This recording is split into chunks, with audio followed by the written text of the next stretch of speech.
एकादशी का व्रत करना चाहिए। हम अन्यत्र किसी व्रत को नहीं कर पाते, कोई बात नहीं है, पर एकादशी का व्रत प्रत्येक व्यक्ति को करना चाहिए। जैसे आपको बताएं, वेदों में 4 वेद हैं ना, ऋग्वेद, यजुर्वेद, सामवेद, अथर्ववेद, 18 पुराण हैं। इसी प्रकार से वेदों में ऋग्वेद श्रेष्ठ है, पुराणों में 18 पुराणों में श्रीमद् भागवत सर्वोपरि ग्रंथ है। ये परमहंसों की संहिता है श्रीमद् भागवत। पंचम वेद कह दिया विद्वानों ने श्रीमद् भागवत को।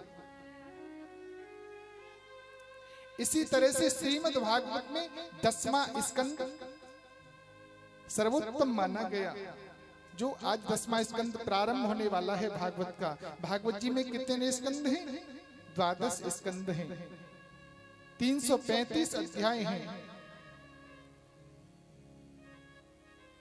10वें स्कंद जिसमें हमारे बाल कृष्ण का प्रागट्य हुआ, बाल कृष्ण का अवतार हुआ। 10वां स्कंद, 10वें स्कंद में भी रास पंचाध्यायी, जो जीव और परमात्मा के जो मिलन की कथा है, जिसको हम कह देते हैं महाराज, रास पंचाध्यायी। इसी तरह से सभी व्रतों में एकादशी व्रत सर्वोपरि है। प्रत्येक व्यक्ति को एकादशी का व्रत करना चाहिए। एकादशी व्रत करना हमारा धर्म है। धार्मिक रीति से भी एकादशी व्रत अनिवार्य है और शारीरिक स्वस्थता के लिए भी एकादशी व्रत परम आवश्यक है।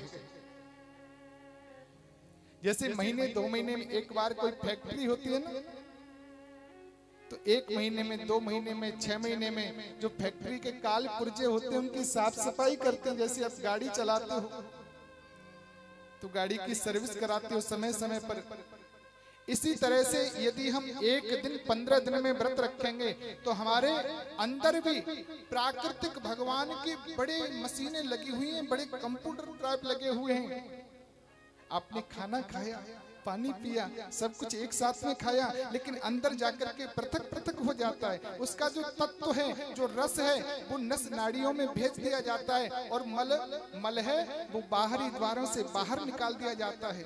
तो एक दिन यदि आप 15 दिन में आप भूखे रहोगे, कुछ नहीं खाओगे, तो हमारे अंदर जो मशीन है उनको आराम मिलेगा। जैसे पंखा 24 घंटे चलाओ तो सोचते बंद कर दो, 24 घंटे से चल रहा, थोड़ा आराम मिल जाएगा। लेकिन राजा अम्बरीश आज की तरह व्रत नहीं करते थे कि कल से नवरात्रि प्रारंभ है, सुनो जी, बहुत सारा सामान मंगवा लिया, व्रत का बनाना शुरू कर दिया। राजा अम्बरीश निर्जला व्रत करते थे और अगले दिन द्वादशी में व्रत का पारण करते थे।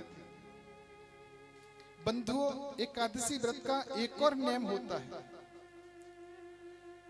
यदि आप एकादशी का व्रत करते हो तो इसका पारायण द्वादशी तिथि में ही करना चाहिए, ऐसा भागवत जी कहते हैं।